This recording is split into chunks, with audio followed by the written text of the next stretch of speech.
Hello mga ka-Diskarte Chicks! Kumusta kayo mga lods? Welcome back sa channel ko sa pinag-uusapan natin ng real talk, psychology at lahat ng bagay na dapat malaman ng mga lalaki para hindi maligaw sa pag-ibig at para hindi magamit ka lang. So ngayon pag-uusapan natin ang signs she's only using you for attention. Grabe to boys! Kasi minsan hindi ka naman pangit, hindi ka rin boring. Pero bakit parang backup plan ka lang? Huwag mag-alala, may sagot tayo dyan. Pero bago po tayo magpatuloy, comment mo muna kung taga saan ka para malaman ko naman po kung hanggang saan ang abot na ating diskarte usapan. At syempre huwag mo kalimutang i-like ang video na to, mag-subscribe at i-hit ang notification bell para lagi kang updated sa mga love tips natin tuwing may bagong upload.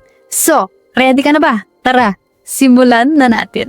Sign number 1, active siya sa'yo kapag bored siya. Pero, ghost kapag masaya siya. Alam mo yung biglang, hi, message niya, gabi, bored, walang kausap, nasa kama, walang ginagawa. Pero pag weekend, pag nasa outing, pag may ka-date, parang ikaw ang ex niyang ninakawan ng refrigerator. Wala. Sin zone. Psychology fact, people use attention sources when they feel lonely. Kung ikaw lang lagi available, ginagamit ka as emotional filler. Mga ka-Diskarte Chicks, kung pang boredom ka lang, hindi ka crush, entertainment ka. So sign number 2, biglang sweet kapag nagdi-distance ka. Classic to. Pag consistent kang nagme-message, okay, pero once na hindi ka naparamdam, bigla siyang, hi, did you eat? Sumama ka sa amin, please. OMG, namiss kita. Pero pagbalik mo sa pagiging sweet, wala na naman. Balik sa pagiging malamig na parang yelo sa halo-halo.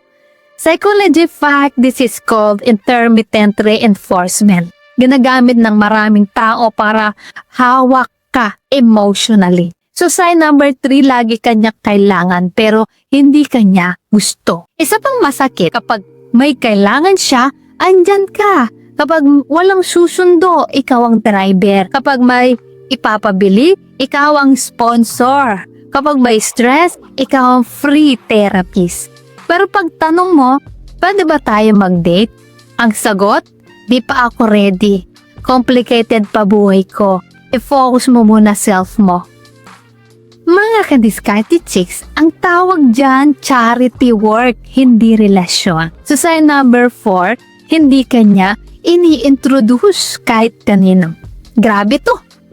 Pagkasama kanya, dito ka lang ha, wag ka maingay, secret friendship lang tayo. Pero yung ibang guy, friends niya, kilala, ng barkada, pamilya, aso, pusa, kapitbahay, pati yung sari-sari store owner doon. Psychology fact, people hide the connections they don't value. Reality check, kung ayaw kanyang ipakilala kahit bilang friend, hindi ka special. You're optional. So sign number 5, hot and cold siya, pero hindi nag-e-effort maging consistent. Minsan super lambing, minsan huge bowels of good morning, minsan feeling mo kayo na, pero the next day, parang hindi kanya ka-chat. Parang hindi ikaw yung binibigyan niya ng heart emoji kagabi. Tandaan, consistency equals interest. Inconsistency equals entertainment. So sign number 6, pag may kailangan lang siya, saka ka lumalabas sa radar niya. Kapag energetic siya, happy, busy, or fulfilled, wala ka.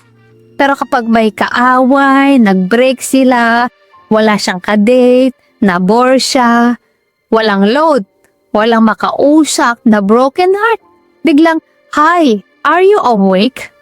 Tanungin mo, girl, bakit tuwing 2 AM walang ako maaalala? Wi-Fi ba ako? Libreng call? Sa sign number 7, wala siyang balak bigyan ka ng clear direction. Ito yung pinakadelikado, lagi kang umaasa kasi ayoko mawala ka. Tingin ko special ka. Let's just go with the flow. Di ko pa kaya relationship pero gusto kita kausap. Etong translation niyan, ka-Diskarte Chicks. Gagamitin kita, walang label, walang future, pero ikaw dapat invested. Mga ka-Diskarte Chicks, hindi flow yan, trap yan. So sign number 8, hindi kanya binibigyan ng kahit ano effort. pabalik. Kapag ikaw nag-effort, appreciated pero walang balik. Pag ikaw nag-good morning, delivered. Pag ikaw nag-chat, replied. Pag ikaw nagbigay ng time, consume. Pero siya, zero. Hindi man lang nag-effort kahit simpleng, uy, ingat ka. Relationships, even friendships are two-way street. Kung one-way lang, traffic violation na yan. So sign number 9, alam niyang gusto mo siya pero wala siyang balak baguhin ang treatment niya. Ito yung pinaka-dangerous. Kapag alam niyang invested ka, crush mo siya, in love ka, pero hindi niya binabago yung behavior niya. Hindi niya ini-improve treatment niya sa'yo. Hindi niya iniingatan feelings mo. Bakit? Kasi hindi ka mahalaga. Isa ka lang sa mga options niya, pero ayaw ka rin niyang mawala dahil gamit ka. So what should you do? Number 1, mag-set ka ng boundaries.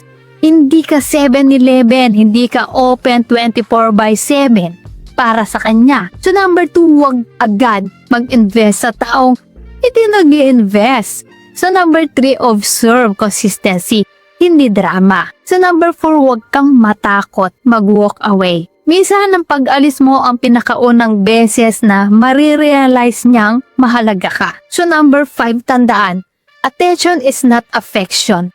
Hindi porket sweet ay interesado na. Mga ka-discarte chicks, tandaan nyo to. Ang babae na may tunay na interes, hindi ka papahirapan. Hindi ka lulukohin. Hindi ka kagawing backup plan.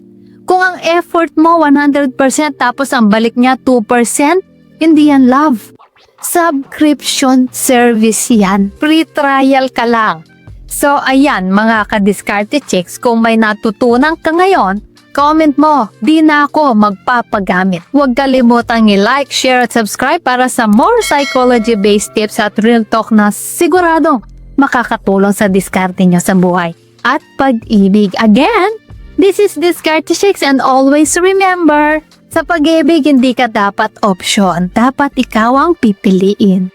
So ayan mga ka-Discarte Chicks, sana ay may natutunan po kayo sa video natin ngayon. At syempre, alam niyo naman po, bago pa tayo patapos, shoutout muna sa ating mga masugid na tagapanood na sina June 69 Crazy ng Pampanga, Floro Abadiano ng Samar, Frankie Aloso from Myrtle Beach, South Carolina, Ruben Aquino ng Dasmariñas, Cavite, Romy Escano ng Los Angeles, Ray ng Bicol, Malinao, Albay, Peter Idelio, taga Cagayan, Glenn Fernandez ng Spain, Romy Escano ng Los Angeles, Nito Panis from Cebu, at kay Roberto Culio watching from Sigma Capiz. Guys, maraming salamat po sa support at panonood mga ka-Discarte Chicks. Dahil po sa inyo, patuloy at lalo akong ginaganahang gumawa ng mga content na makakatulong sa lahat. Solid kayo. At para naman sa mga hindi pa na-shoutout, gusto mong ma-shoutout sa next video, i-comment lang ang hashtag ka-Discarte Chicks at sabi ko anong topic ang gusto mo pag-usapan natin next. Kung nagustuhan mo ang video na ito, ay huwag kalimutang mag-like, mag-subscribe at i-share ito. Comment down below kung sa mga tips na to ang na-experience mo na. So guys, this is Discarte Chicks, your love mentor na laging nandito para sa mga diskarteng pag-ibig. Kita-kits sa next video. Maraming salamat sa panonood. Ingat kayo palagi. Let's spread love.